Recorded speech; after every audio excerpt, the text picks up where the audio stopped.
Hey, if you've got a couple minutes, I would love to be your political therapist because the Trump Supreme Court ruling just came down. And if I'm on your For You page, you likely already knew that because you've got an excellent algorithm. If you didn't already know that, I'm going to talk a little bit about what that case actually was and what this ruling means. But if you did already know that, then we're going to talk about what this means for us, for you and I, what our next steps are. So let this video play. Go get yourself. Have you had water today?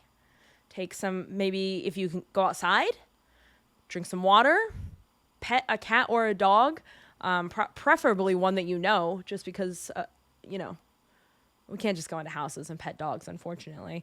And take a listen, because let's talk more about this presidential immunity case on Tuesday, July 2nd. I forgot day, which is ironic, because as most people know, I do forget things like all the time. And yet this day it's buried in the recesses of my brain already, and that's great. And now the news.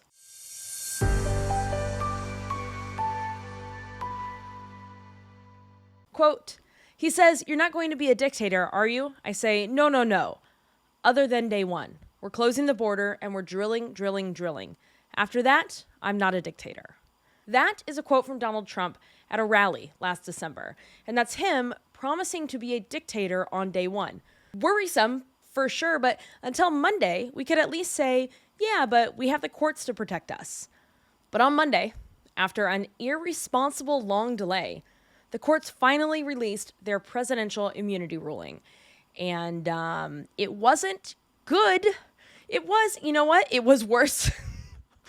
What you need to know about this episode going into it is that I knew this was coming, assumed it would be bad, and it was worse than I thought it would be. Let's break it down. In its ruling, the court sets a dangerous precedent for future presidencies. On a 6-3 decision, the conservative majority ruled that a president cannot be charged and is indeed immune for any crimes done in an official capacity as president of the United States. If he does something unofficially, he will be presumed innocent. Now, where is the line between official and unofficial? Well, first of all, sure doesn't sound like there is one. If it's official, you're fine. If it's unofficial, you're presumed to also be fine.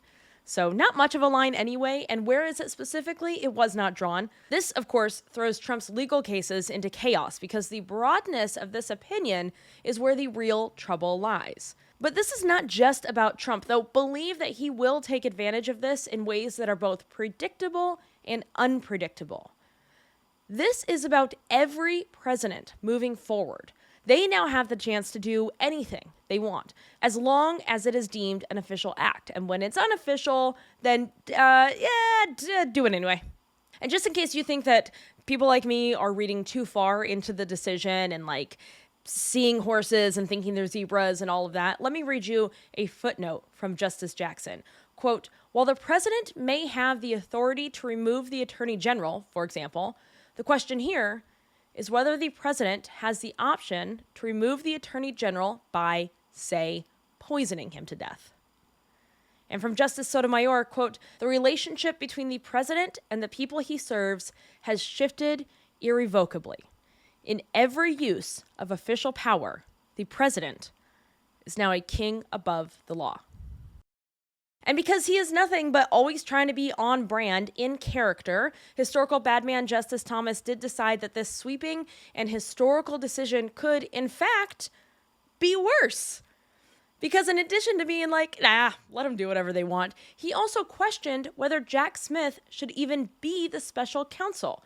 Quote, "If this unprecedented prosecution is to proceed, it must be conducted by someone duly authorized to do so by the American people. The lower courts should thus answer these essential questions concerning the special counsel's appointment before proceeding." First of all, my dude, nobody asked you about Coach Beard specifically. They asked hey, this guy with Trump, do you know about him? He didn't know how to sell steaks. He tried to do insurrection. Is that okay? And then now suddenly we've got Justice Thomas being like, I don't know, but that Jack Smith, the one that's prosecuting the insurrectionists, that's the bad one. Nobody asked you about Coach Beard. Get out of here. Unprecedented prosecution. It is unprecedented because no president has ever done insurrection before. That was unprecedented.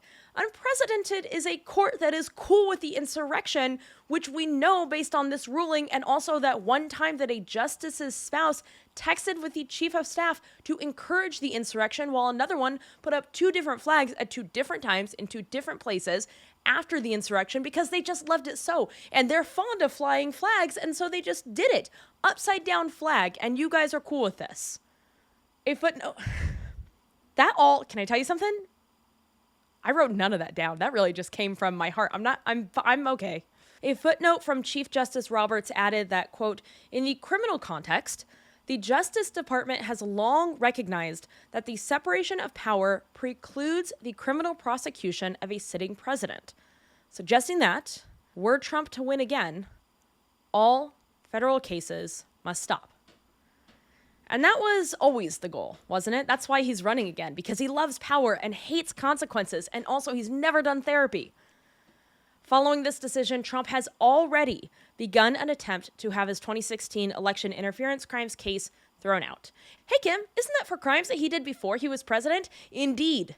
But this Supreme Court ruling also included the gem of an idea that prosecutors not only cannot charge a president for official acts, but they also cannot cite evidence involving official acts to bolster other accusations. Part of the evidence in that 2016 election interference crimes case involved him writing checks from the White House.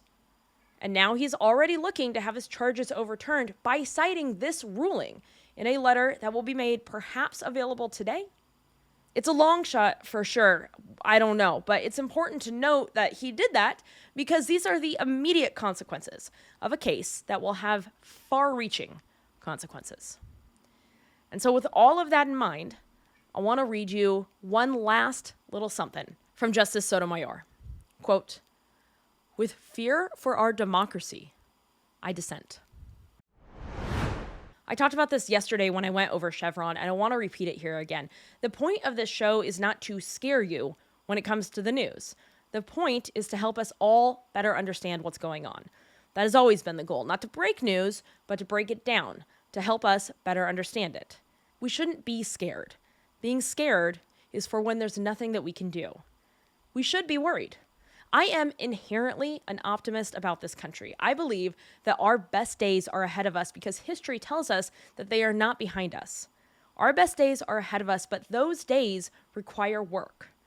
They have always required work. They require more work now. And so we're going to have to do a few things. We're going to look for the helpers, look for the people doing everything within their power to right an egregious wrong, and we're going to support them. For example, AOC announced on Twitter, quote, the Supreme Court has been consumed by a corruption crisis beyond its control. Today's ruling represents an assault on American democracy. It is up to Congress to defend our nation from this authoritarian capture. I intend on filing articles of impeachment upon our return. Now, obviously, no one should expect this to work, but frankly, I don't care. As I've said a million times, when it's the right thing to do, when you are trying to be of service, get caught trying. So we're going to start seeing moves like that, and we're going to support the work. We're going to support their efforts. And we're going to stay as vocal as hell.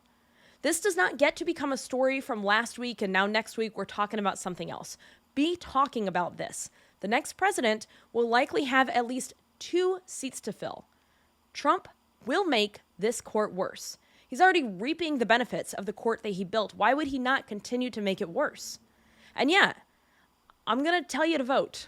I know it's not like an immediate fix, but here's the thing. We have very real problems with the system. But we only get to do the work that needs to get done. We only get to keep fighting with our leaders and pushing them to do better and firing them when they don't if we get to keep having elections. We have to get through this one to be able to get to another one. That's not like a pithy, cute little thought. That's a fact. We only get to continue fighting for our democracy if we all show up and vote in this election. These stakes are real, and the Supreme Court just spent the last 2 weeks of this term showing you exactly how real they are. Today, I am angry and frankly exhausted. 2 emotions that have never served me well. And so I will ask myself, just like I'm going to ask you, what am I going to do about it? How you feel about what happened on Monday is up to you. What we do about it is a task that falls to all of us. Are you, and is everyone you know, registered to vote? And that's it. That's the news. More news tomorrow, but your task today is simple. Go to raisingvoters.org and take the pledge to be a voter. It is completely nonpartisan, but strong democracies require strong democracies. Be a voter. And because you will, and because I am, I'm proud of you.